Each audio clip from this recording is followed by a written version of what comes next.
When you look at some of the best known brands in the world, you don't need reminding about what they are or what they do. For example, what about this one? Or this one? Then there's this one, and their main rivals, this one.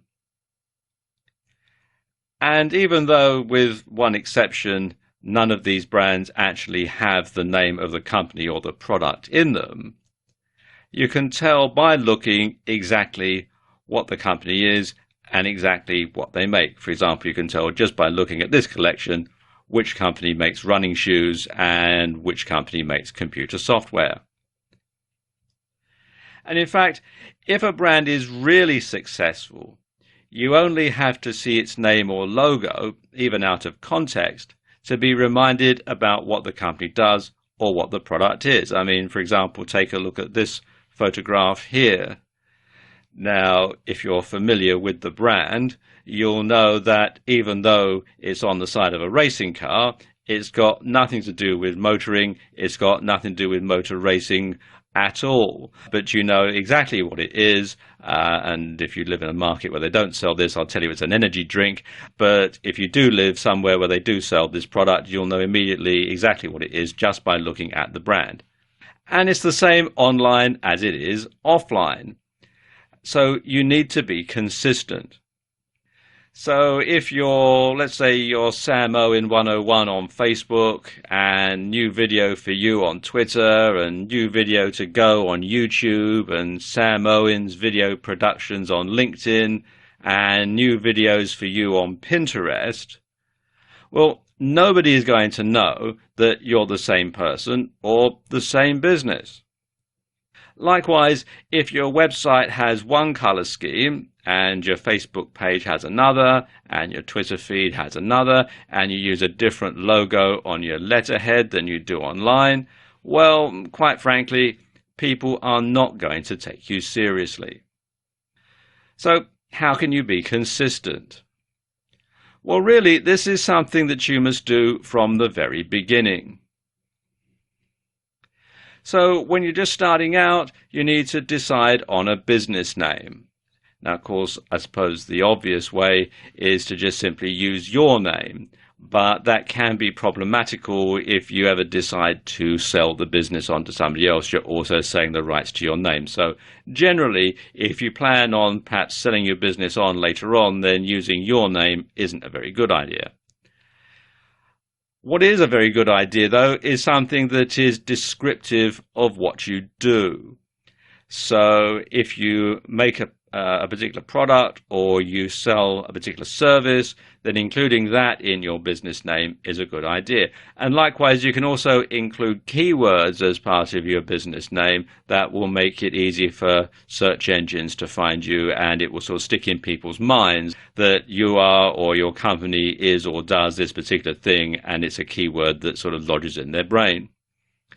Regardless, you should have something that's easy to remember, something that's not too convoluted, something that easily trips off the tongue, something that people can sort of lodge somewhere in their brain, and when they need your product, they need your service, they can simply think, ah, yes, we can have so-and-so. Or, for example, you could have something cryptic. Probably the best example of this that I know is Nike, and Nike was the ancient Greek goddess of victory. So, of course, a bit cryptic there. They were sort of thinking, well, Nike, victory, wear our shoes, cross the finish line first, that sort of thing. Something else that you really do need to do is to make sure that nobody else is using it. If you go to a whole lot of trouble of setting yourself up with a business name and then you find that actually somebody else is using it, you're going to have to start all over again. You also want to make sure that it's not deliberately confused with another more established business. And I'll give you a real life example here. Here in the UK, there is a chain of pharmacies and drugstores called Boots, Boots the Chemist, and they are a regular presence on just about every high street and shopping mall in the country.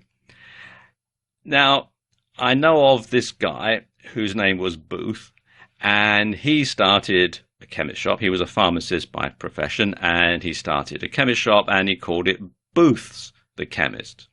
Well, Boots the Chemist weren't very happy about this, and I'm told that they got him to change the name of his shop so that it couldn't be confused with theirs. So you do have to be very careful when choosing your business name that you can't purposely confuse it with another company.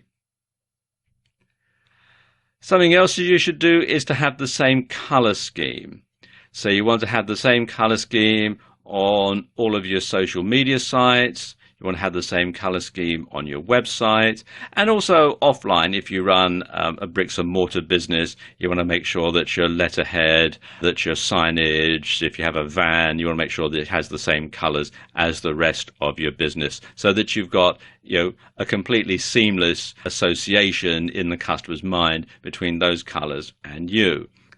You also want to have the same logo, and this is very important because, like I was saying earlier in the video, people will associate the logo with you. So you need to make sure that it is the same across all social media sites. And it's a good idea to get it professionally designed. You can find someone to design a logo for you on Fiverr.com. That's Fiverr with 2 R's. And this is a site where people will do all sorts of stuff for $5 or for multiples of $5. And you can see here I've done a search for logo design, and there are quite a number of different people offering this particular service. You should also have the same handle or username on all of your social media.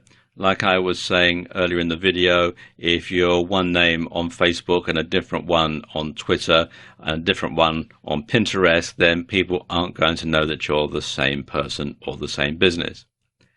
So it's a good idea to go through and register an account on all the different types of media, all the different social media platforms, even the ones that you don't plan on using. Primarily because this will stop other people from hijacking your name and trading off your goodwill. Likewise, you should register all the extensions of your domain name. So you want to have your domain name .com, .net, .co, .tv, .co.uk, .com.au, etc., etc. So finally, you want to get things set up so that whenever somebody sees your logo, hears your business name, or sees your handle, they'll automatically think of you. And then you know that they've become true fans. In this video, I want to talk about ways that you can grow your Twitter fan base. Now, Twitter is a fantastic tool for marketing and getting more fans and followers. But most people don't use it correctly. And you must make it easy for your fans to find and follow you. And this means having the same branding as on other sites. Now, for example, let's say you run a site in the fitness niche called Ultimate Fitness Supplies, and you supply home gym equipment, say. Well, you would want to call your business obviously Ultimate Fitness Supplies. You would have your website ultimatefitnesssupplies.com. On Facebook, you'd be facebook.com/Ultimate Fitness Supplies. On Twitter, you'd be at Ultimate Fitness Supplies, and so on. And you keep that up all the way across. Something else that you should do on Twitter, and it's very simple, but surprisingly people don't, is to simply ask people to follow you. And if you place a Twitter button on your website and ask people to follow you, well, that's usually enough. But if you find people still aren't signing up, it could be because of one or two things. First of all, either no one knows that it's there, so you'll need to make your sign up button a bit more prominent, or you're not providing enough incentive for people to want to sign up, and this can be a big problem. So instead of just leaving it to chance, why not say in the occasional blog post something like, to stay up to date with all our latest content and special offers, please follow us on Twitter. Or for exclusive special offers, follow us on Twitter. And then occasionally perhaps you might tweet a coupon code number to your Twitter fans that they can use to get a discount when they come to check out, if you have a shopping cart site, that sort of thing. So it gives people a really good incentive to follow you on Twitter because there's something in it for them, as well as being able to receive all your latest tweets. Now, something like this might just be enough to draw attention to your Twitter feed and get people interested. And this works even better in video, so if you occasionally vlog, be sure to ask people to sign up at the end of each video, and you can perhaps have a graphic that says, you know, follow us on Twitter, and then your Twitter tag, etc. And once you have a decent number of followers, then you can use the option to have this number displayed. And this can be really powerful because, you know, people love to follow the herd.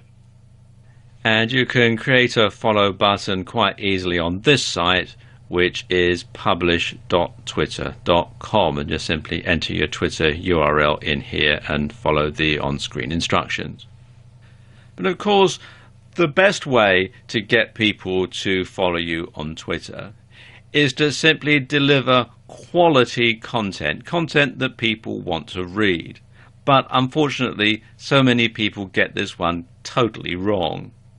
So let's look at these particular tweets. And let's say again that you're in the fitness niche.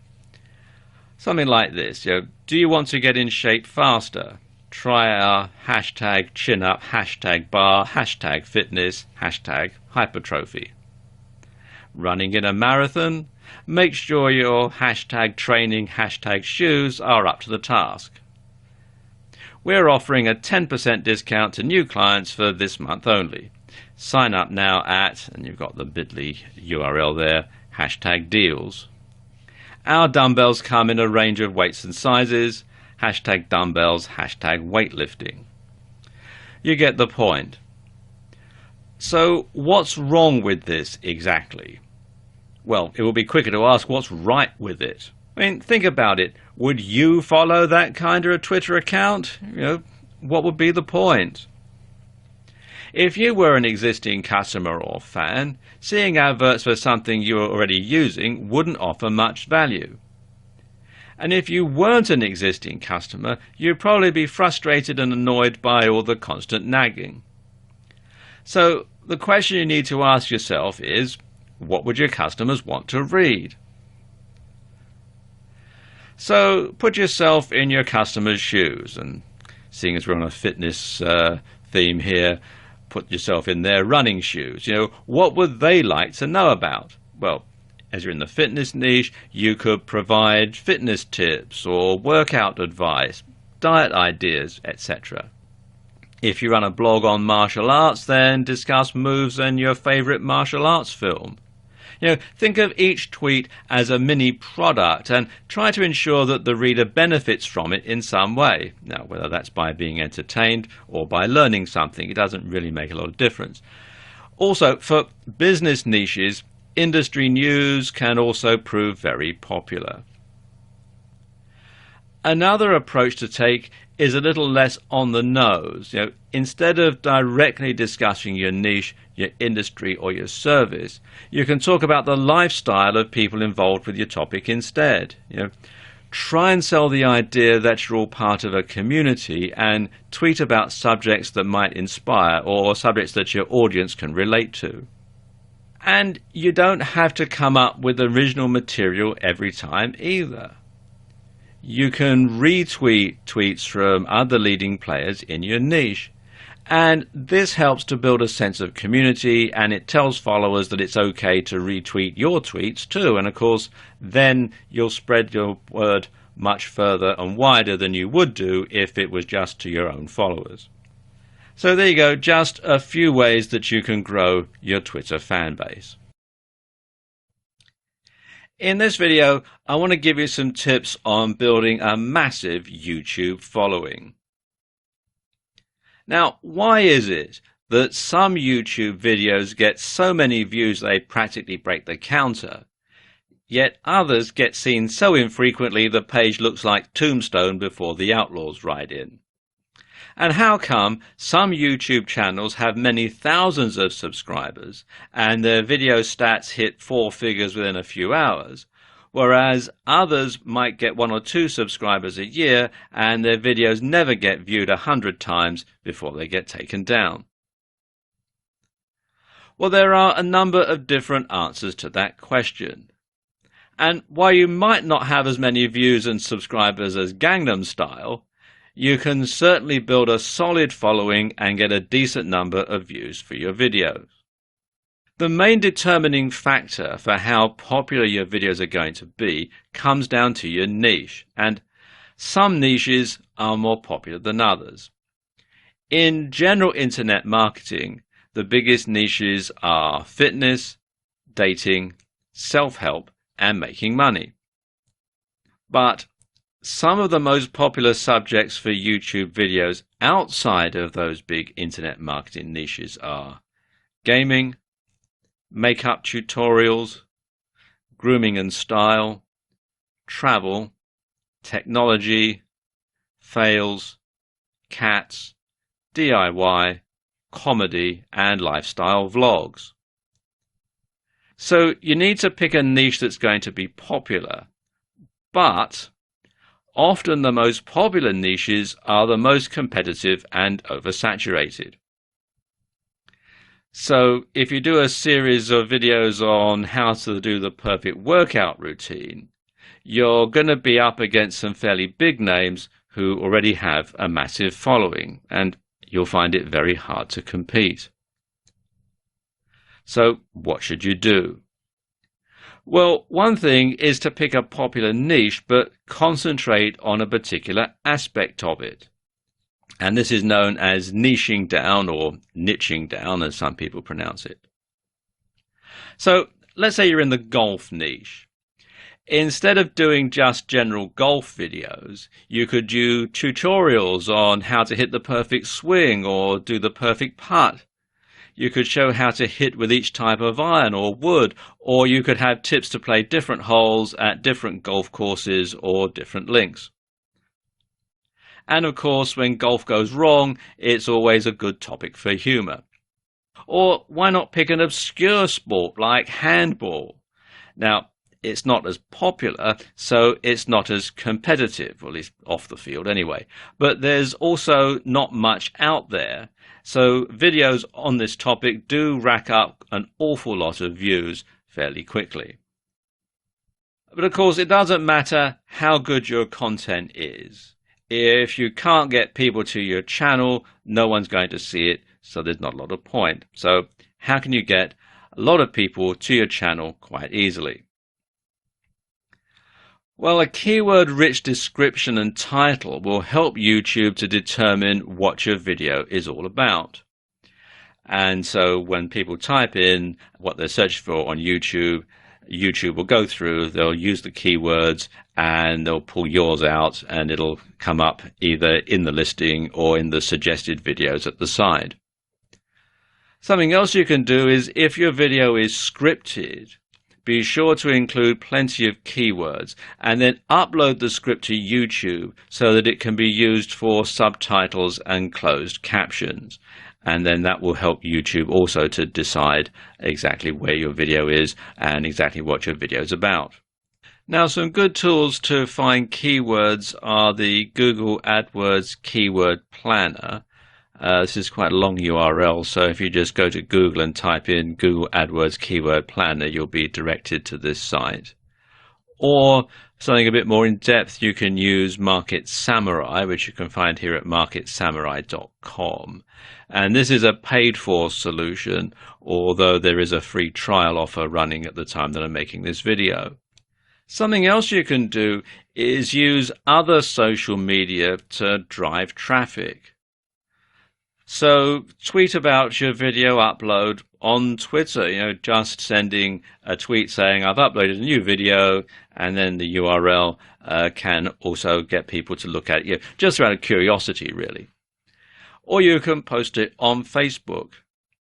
Or you can share it on sites like Reddit or Google+. And Google+ is actually very good because Google owns YouTube and they also own Google Plus. So there's a lot of synergy between the three areas. So if you've got something on YouTube, you can put it up on Google Plus as well, and it'll also show up very well in the Google search engine rankings. Something else you can do is to embed your YouTube video onto your blog as part of a blog post. And if you have a WordPress blog, this is actually very easy to do. You just simply embed the URL and WordPress takes care of the rest. And you should also make it easy for others to share your video on their sites.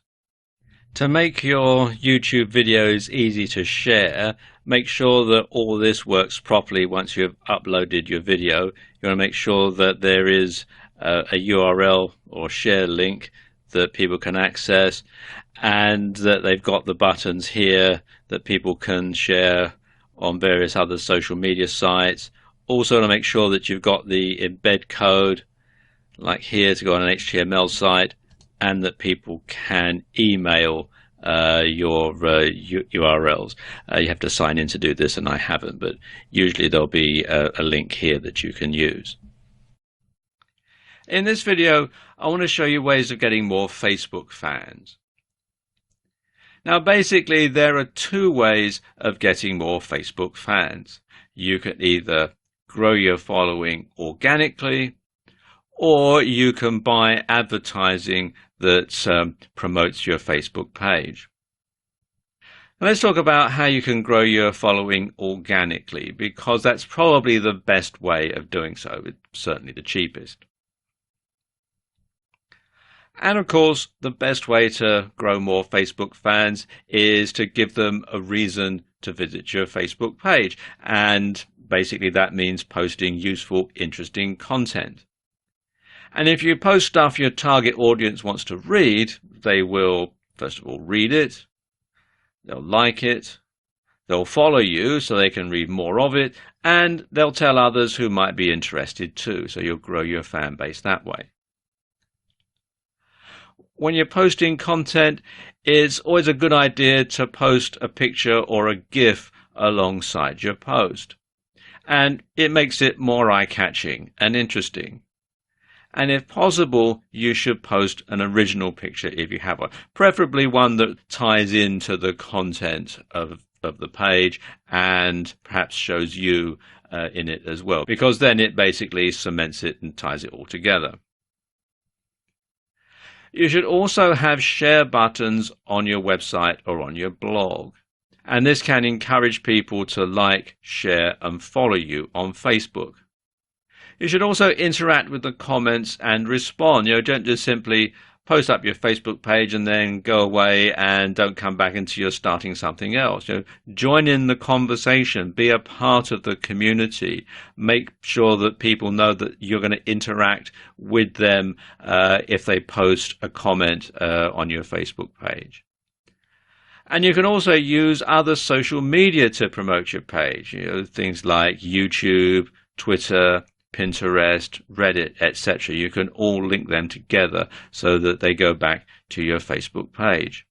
In fact, if you're posting a video on YouTube, this is actually very easy because you can simply put something at the end that says follow us on Facebook and gives the URL. So it is actually quite easy to do it that way. The other way that you can get more Facebook fans is by purchasing advertising so that it leads people to your page who perhaps wouldn't stumble upon it organically. Now, Facebook ads, which is what the system is on Facebook, work in a similar way to Google AdWords. In other words, they're PPC or pay-per-click. But unlike Google AdWords, they're more varied and they can be more tightly targeted. For example, you can target people by their age, gender, location, interests, marital status, etc., etc.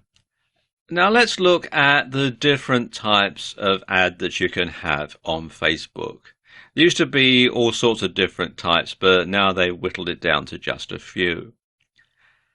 And I suppose the most popular one is the promoted post. And the supported placements for that are in the right column, mobile feed, and news feed. And this is a great way of getting a larger audience engaged with an important piece of content or promotion. And for a set budget, you can boost a post which will increase its visibility in the feed of people who like your page as well as their friends. So again, it's going to get them right in front of the post that you want them to read. Then there's the boosted post, which is slightly different, and its supported placements are right column, mobile feed and news feed as well. And it's available to pages with 50 likes or more, and it's basically a simpler version of promoted posts. And you can choose fans of your page and their friends, or you can choose to select by targeting criteria. Then there's a domain ad, and the supported placement for this is the right column. And domain ads are essentially adverts that appear in the sidebar and point directly to a website that you're hosting, so you can go straight to your website. And these are perhaps the simplest form of ads and are composed of a simple heading and a block of text. And it's a bit like Google AdSense, if you're familiar with that type of advertising, AdWords, AdSense. Then there's the multi-product. And this is placed in the newsfeed and the mobile newsfeed. And multi-product ads, as you would expect, display multiple items on a slideshow type display that lets users browse and shop right from Facebook. And this is incredibly powerful for e-commerce stores, and it means you're really only posting one ad to promote a whole range of products. Then there's the page like. And this supported placements for this one is the right column, newsfeed and mobile newsfeed. And this is an advert for your Facebook page, essentially. And with these, you're trying to increase your number of likes so that you can generate a bigger audience to market to. Then there are video ads, and the supported placements are the right column, newsfeed and mobile newsfeed. And video ads lets you showcase a video. And these are good for getting likes, and they're powerful for video marketing. Then there are app ads, and the supported placements are the right column and the news feed. And if you have built a branded app for Facebook, then this is how you can promote it and encourage downloads. Then there's an event ad. Now, these are in the right column, newsfeed and mobile newsfeed. And they, as the name would imply, allow you to advertise events. And this can be useful for increasing interest for a company launch event, for instance, or a conference, or if you've got a bricks and mortar store and you're running a special event or a promotion, then you can use this to tell people about it. And finally, there's an offer. And the supported placements are the right column, newsfeed and mobile newsfeed. And an offer advert is useful for companies who want to market a special offer. And anyone who clicks on your ad will be emailed a code that they can use in order to redeem your special offer. And this is great for encouraging sales. And all of these different ways will help you to build your fan base, because even if it's something like an offer ad, people are going to know about your Facebook page, and you can encourage them to like you and follow you and so on. So this is just a few ways that you can build your Facebook following, build your Facebook fan base. Instagram and Pinterest are often overlooked by marketers, which is a big mistake, because you can actually generate a lot of traffic and sales from these particular two types of social media. Now, for the uninitiated, I better explain that Instagram and Pinterest are picture-based media. And they cater mostly for a female audience, and they're generally reached via smartphones. So let's look at each of these in a bit more detail. First of all, Instagram. Now, Instagram is an app that's growing in popularity. It has over 300 million users, and it's adding more every day. Now, at its most basic, Instagram is an image sharing app, and a fairly low quality one at that. But that's not to say it can't form a key part of your social media strategy. In fact, some really big companies are using Instagram to get their message across. Companies like Sharpie, Starbucks and Target, to name but a few. And sports teams like the LA Clippers basketball team are heavy Instagram users too. And there are two good uses that you can put Instagram to. One is influencer marketing, and the other is local marketing.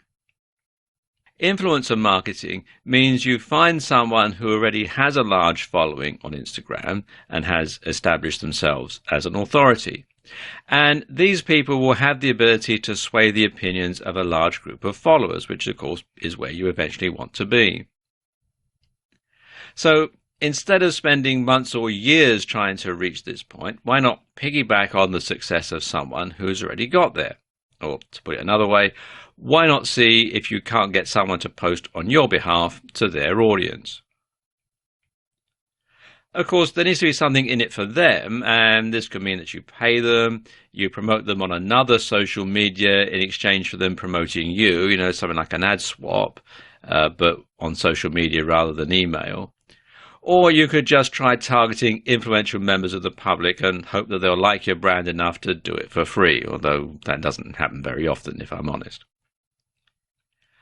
Likewise, when you've built up a large Instagram following, you can offer to post for other people in your niche in return for them posting for you in another media, so you can spread your net a bit wider. Instagram is also great for local audiences. And this is because the pictures have an optional location tag, which you can use to help users geolocate your bricks and mortar store. And this can be very useful for drumming up business. So say, for example, you have a hairdresser's or a salon. You could ask your clients if you could take a photo of them with their new hairdo and post that on Instagram, and ask them to do the same if they have an Instagram account. So you're going to spread the word out to all their friends and followers. Now, Instagram is a perfect match for Twitter, as the two sites use the same type of hashtag, and it's easy to link an Instagram photo into a tweet. Then let's talk about Pinterest, because Pinterest is slightly different. It's still based around pictures, but they use it in slightly different ways. Essentially, Pinterest works by creating mood boards, and a mood board is essentially a collage made up of images and other materials that you've either created yourself or you've found on the web. For example, one of the most popular types of boards that users will create are wedding boards. And when an engaged couple begin planning their wedding, they'll often start by creating a Pinterest board and then looking for inspiration. They'll look at boards created by other users and search for ideas for wedding dresses, wedding locations, table decorations, wedding cakes, suits, etc. Or they may create separate boards for each of those things. And there are many ways that Pinterest gets used by marketers. For example, you could showcase a new web design or app UI. You could have ideas for interior design. You can put together inspirational images to get people to keep fit if you're in the fitness niche. You could have things like moves or goal physiques, etc. You can keep customers updated with your brand in a more visual way. You could perhaps, if you have a clothing site, you could have fashion and outfit ideas. If you're a tattoo artist, you could showcase tattoo ideas and much more. Now, beyond the basic features, there are also some more advanced options and tools on Pinterest that are going to be especially useful for marketers. And one of them is rich pins. Now, rich pins, as it says here on the page, are pins that include extra information right on the pin itself. And there are 6 types of rich pins. There's app, movie, recipe, article, product, and place. And if you come here to this page, business.pinterest.com/en/rich-pins, you can see it explains all about them, and you can click the links to get more information in detail on all of them. Finally, Pinterest also provides a large amount of analytics data. Now, to get this, you'll need to convert your personal account to a business account, and at the same time, you'll need to verify your account. From there, you'll be able to see what pins are getting pinned from your website or your blog. This in turn lets you see which content is really performing well and engaging your audience. And there are other advantages of making this switch too. Can you promote your blog or business with a personal account? Well, of course you can, to an extent, but there are some considerable advantages of making the switch. To start with, Pinterest actually requires you to make your Pinterest account a business one if you intend on using it for profit. A brand new feature of Pinterest is Pinterest Ads. And as the name would suggest, it enables you to actually buy advertising on the Pinterest platform. And this is brand new, so not very many marketers are using it at the moment. And you can find out more at ads.pinterest.com. So there you go, just some ways that you can use Instagram and Pinterest in your marketing mix. LinkedIn is a much smaller social network than the likes of, say, Facebook. But that's its strength. You see, LinkedIn is exclusively for businesses and business people. Here are a few stats. 1 out of every 3 professionals is on LinkedIn. LinkedIn is the world's largest professional network and gives you access to the largest group of influential and successful individuals anywhere. As of 2015, the last year for which statistics are available, LinkedIn had 364 million members. And LinkedIn continues to grow rapidly. At the same time the previous year, the site had 296 million members. LinkedIn has members in over 200 different countries, and it's one of the oldest social networks, having been formed in December 2002.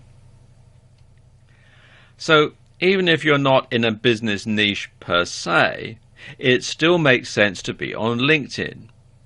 And you can target business people for leisure niches and big ticket items, and you can network with other marketers. And that's LinkedIn's biggest strength. It's a network.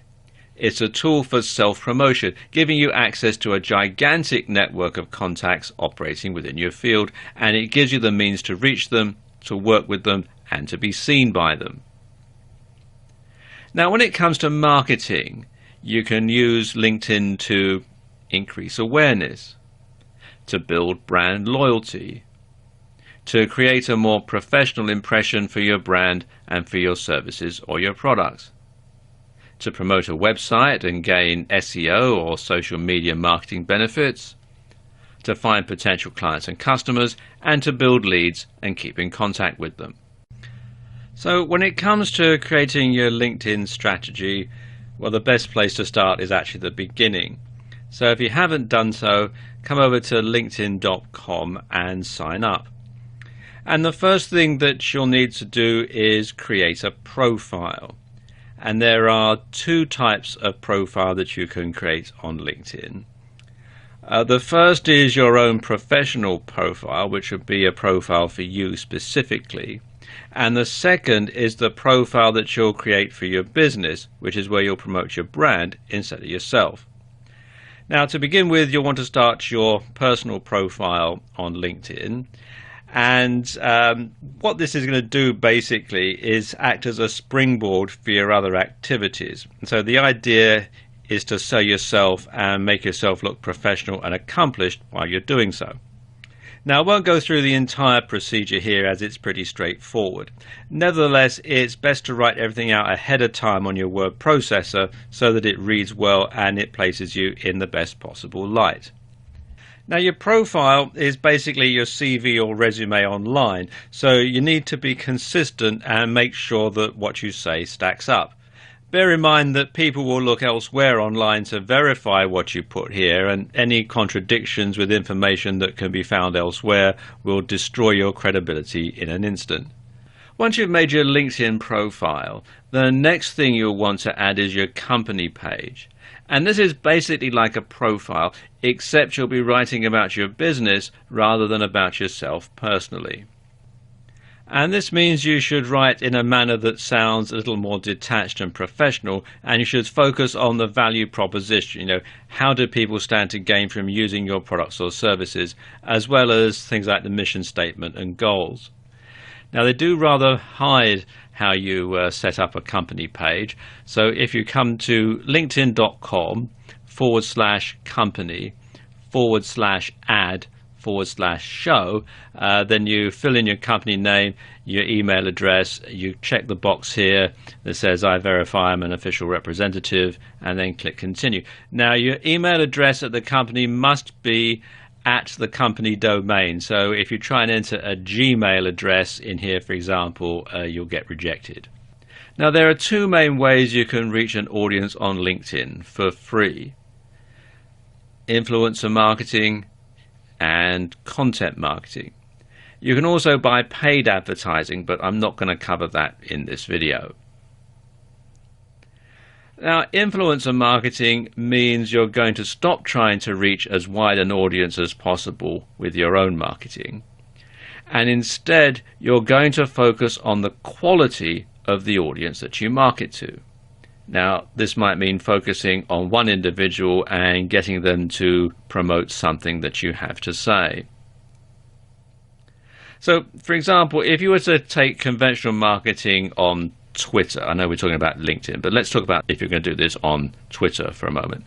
Now, you might spend countless hours trying to build your number of followers and then trying to create new content to help increase your engagement. And over countless hundreds of hours spread over months or even years, you will build enough of a following to become an influencer in your niche and start getting more business every time you tweet.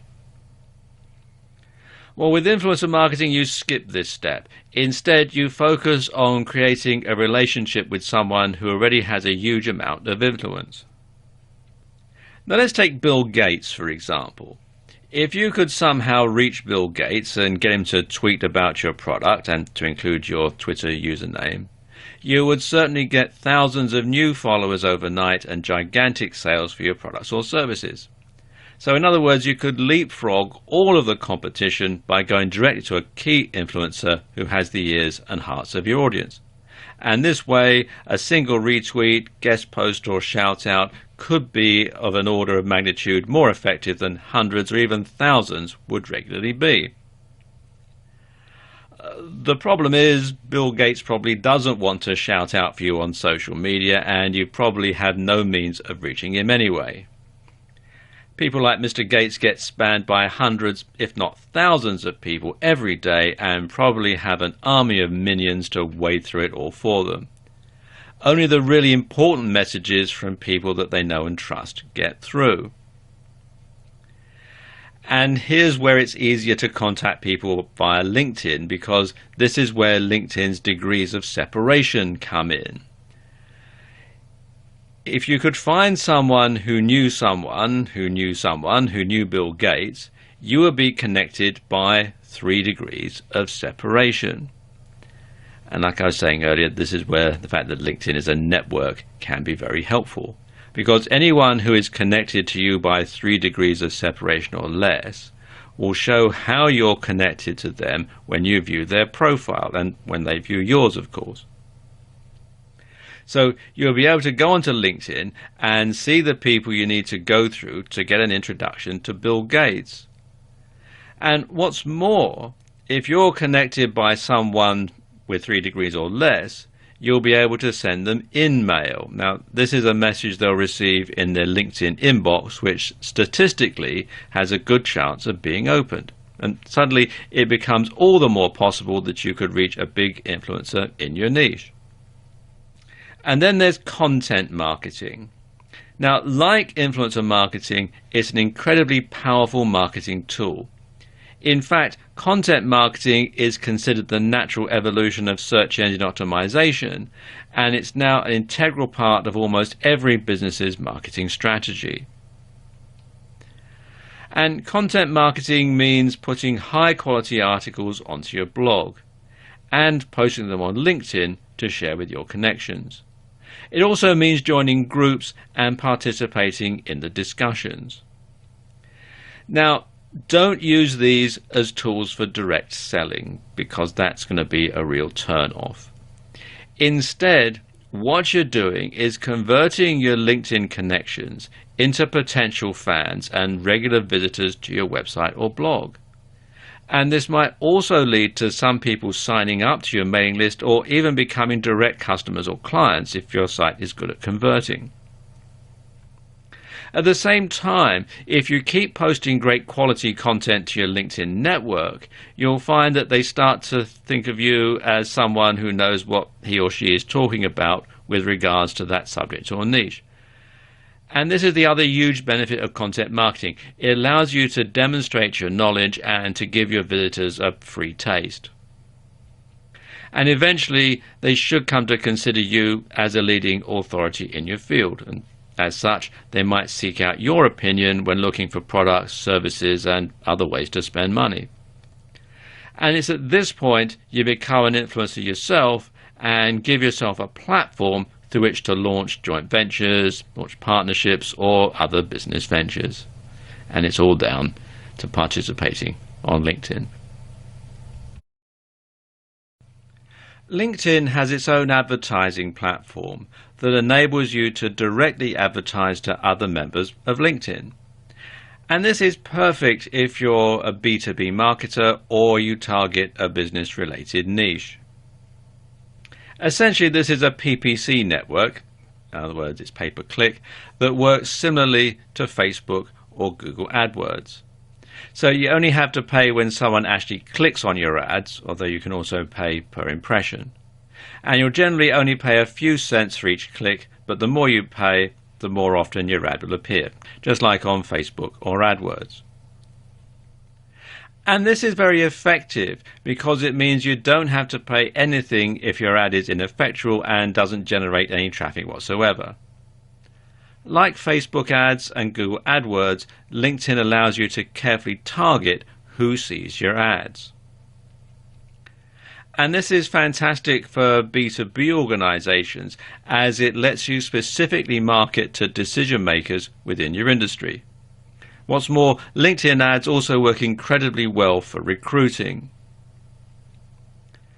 Now, there are two main types of advertisements, the two that are most popular, and they are sponsored content and text ads, and that's what I'm going to concentrate on in this video.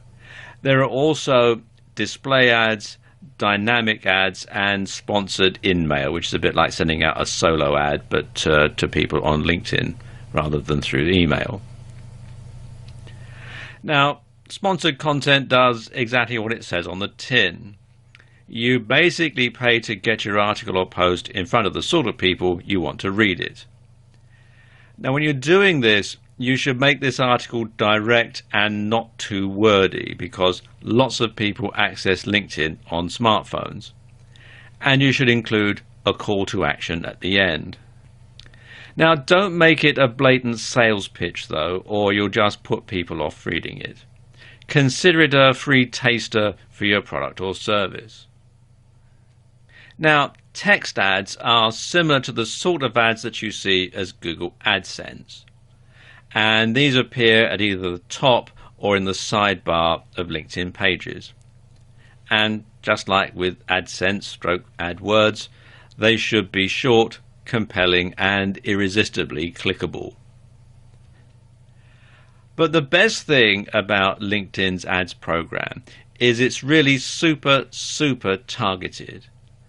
And the platform lets you drill down and target audiences based on location, gender, age, LinkedIn groups they're members of, skills they've listed, schools they attended, or colleges and universities they graduated from, and much more.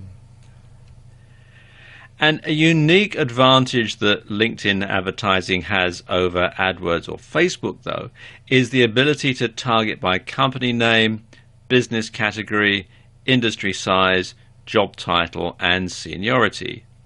So if you only want to reach vice presidents of marketing in North American digital technology companies with more than 500 employees, you can.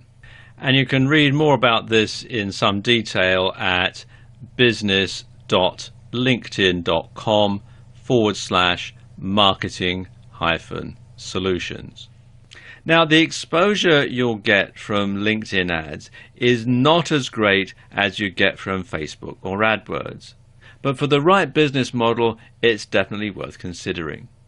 In some ways, the slightly less popular nature of this platform can work in your favor, as there'll be less competition. One of the most phenomenal growth areas in recent years has been in the area of sharing photos and short clips as a tool for social communication. It's a great way to build an audience for your website or blog, and a fantastic way to show off your product or service to people. As more and more people get smartphones, and most of the platforms we're going to cover in this video are smartphone based, this can only get bigger. The main platforms that we're going to cover in this video are Snap, which was formerly known as Snapchat, Vine, and Periscope. Now let's take a look at Snap. This used to be called Snapchat, but it recently changed its name and it's going into hardware as well as software. Now, Snap works with a very specific media for communicating with users. And there are a couple of differences that make this platform unique and one of the most interesting social media platforms in use today. Like using photos and videos to communicate with other people. While Twitter and Facebook and most social media platforms mainly communicate with text, the only text you'll find here is the captions on pictures and videos. Another difference is that when you post your pictures and videos, they'll generally last for only 1 to 10 seconds, although you can post stories that can last up to 24 hours. Then they vanish like a ghost, hence the logo.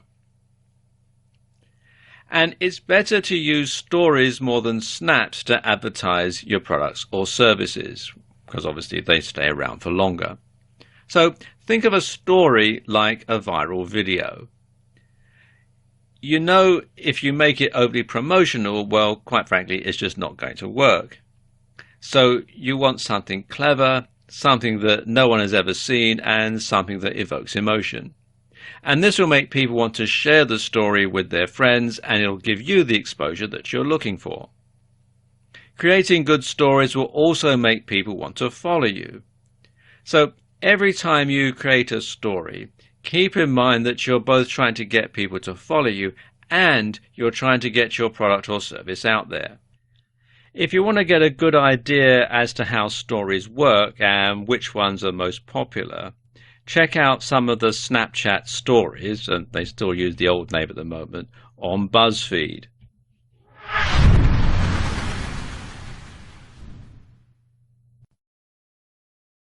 Breaking news! Snap Incorporated is releasing a new piece of hardware, Snap Spectacles. These are glasses with a built-in camera. Simply tapping on the side of the glasses will record 10 seconds of video footage from a first-person perspective. So now you can record video just like you're looking at it. It's almost like having a GoPro strapped to your head. Can you imagine the possibilities this is going to unfold? Now, the company will be releasing the product to the market soon, so best to set up a Google alert to keep informed of the latest developments. Then there's Vine. And Vine is a social network where people can share 6-second looping videos. Twitter thought so much of it, they acquired it for a reported $30 million. And that was before its official launch. As of December 2015, the last statistics that are available, Vine had 200 million active users. And users' videos are published through Vine's social network and can be shared on other services such as Facebook and Twitter. And Vine's app can also be used to browse through videos posted by other users. Now, when you're using Vine, the camera only records while the screen is being touched, and this enables users to edit on the fly or create stop motion effects. And there were some additional features added to the app in July 2013, and these include grid and ghost image tools for the camera, curated channels, including themed areas and trending topics or users, protected posts, and the ability to re-Vine videos on a personal stream. Your approach to marketing on Vine and Periscope, which we'll get to in a moment, should be similar to your approach to Snap. Entertaining, shareable, and not salesy. And you can see some Vine videos and download the app at vine.co. Finally, there's Periscope. Now, Periscope is similar to Vine insofar as it streams short videos. The key difference is that Periscope streams videos live. And when you use Periscope, you'll find that you're presented with a map of the world upon signing in. And on this map are various points where you can see people who are currently streaming video. So simply click on the dot on the map and the name of the broadcaster, and then you can tune in and start watching what they're filming. You know, it's a bit like having your own TV station in that respect. And you can then comment on the video, you can ask questions, you can like it, you can follow the person, or you can leave and watch something else. And in addition to the same strategies as for Snap and Vine, you can also use Periscope to get traffic to a website or visitors to a bricks and mortar store by running a flash offer. The geolocating feature means users can pinpoint where you are at that very moment. Now, these are just 3 of the new and exciting photo and video apps out there, and new ones are being developed all the time. By honing your strategy on these platforms, you'll be in pole position to start marketing on the newer apps, and as soon as they launch, which will put you one step in front of the competition. In order to get the best results from your social media marketing efforts, you must be everywhere and post to more than one social media platform at a time. And this can be accomplished in several different ways. You can spend some time each day on social media, but give your attention to a different platform every day. So, for example, you could update Facebook every Monday. Tweet to Twitter every Tuesday. Pin to Pinterest every Wednesday. Upload a video to YouTube every Thursday. Log in to LinkedIn every Friday. Snap a story on Snap every Saturday. And collapse into a heap on Sunday. There's got to be a better way. Well, there is. You can post the same or similar content to more than one social media platform at a time. And this can help spread the word about you, your products or services. And you can save yourself a ton of time in the process. For example, you could download videos from Vine or Periscope, edit them together, and then upload the result to YouTube. Not only will you be able to get more subscribers and views to your YouTube channel, but you'll also be able to reach an audience that doesn't own a smartphone and therefore wouldn't have seen them on those other platforms. Downloading these videos is easier than you think. Just go to Vine Video Download, which is www.vinevideodownload.com, or Scope Down, which is www.downloadperiscopevideos.com, and follow the on-screen instructions. It's all really quite straightforward. When you post an article on your blog, rewrite it slightly and upload it to your Facebook page and to LinkedIn. You'll need to rewrite it so you don't get hit with a duplicate content slap on Google. but by writing it ahead of time in your word processor, this can be accomplished quite easily. Twitter and Instagram have similar hashtags, so when you post a new picture to Instagram, tweet about it on Twitter. You can also pin the picture onto your Pinterest board. 3 social media sites covered in just a few minutes. You can also post your latest tweets on Facebook, or use them as a comment in a LinkedIn group, although of course you must make sure that it is relevant. By doing it this way, you can save time and effort and spread the word about you, your products or services much wider and much quicker. Your blog should be the hub of your social media strategy. I'll explain why in this video. There are a number of reasons why you should do this. First and foremost, everyone should be able to access your blog regardless of what operating system they're using and regardless of whether they're using a PC, a tablet, an iPhone or an Android device. Everybody should be able to get to your blog page regardless. So once you've got people to your blog, you can then point them in the direction of your various social media platforms. And if you have a WordPress blog, this is particularly easy as there are a number of plugins you can get to integrate social media. First and foremost, though, you should host your own blog on your own domain and on your own web server account. And this gives you more control than hosting on WordPress.com. So let's talk about integrating Twitter and your blog. Now, there are 2 ways that you can sync your Twitter account and your blog. You can incorporate a feed of your latest Twitter tweets into your blog sidebar, or you can automatically let Twitter followers know that you've updated your blog with a new post. For the former, you can use the Twitter Feeds plugin.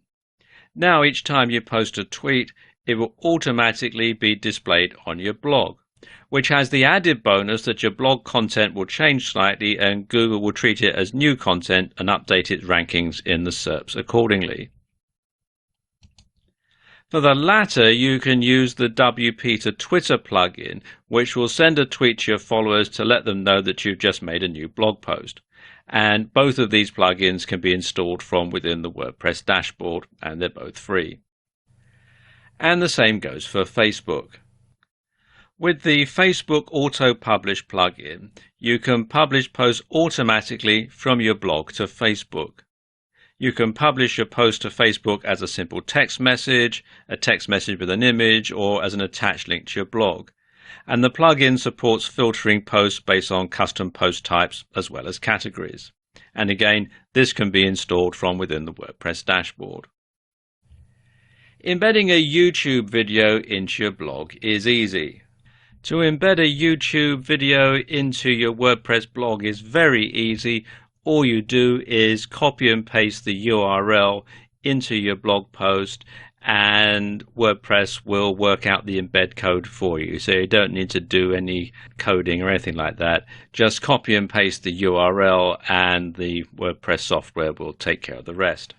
And don't forget, you can simply insert pictures that you've uploaded to Instagram or Pinterest into WordPress very easily. So why not do that as a separate post and then share it on other social media? Finally, you should make it easy for visitors to your blog to share your content as widely as possible. And the easiest way to do this is with the Shareaholic plugin. And the Shareaholic plugin basically puts a bar at the bottom of every page and every post on your WordPress blog, although you can set it up so that some things like, for example, your shopping cart, if you have a shopping cart site, don't get shared. But what it does is it means that people who come to your site can simply click on the button and share the details about your site on their social media. So it helps you spread the word about your blog, about your site, far and wide on all sorts of different social media. And you can set it up to decide what social media you want your content shared on, and as I was saying, what pages you want to have shared. So it's fully customizable, and you can install it from within the WordPress dashboard. So there you go, a few ways that you can make your blog the hub of your social media activities and spread your message far and wide.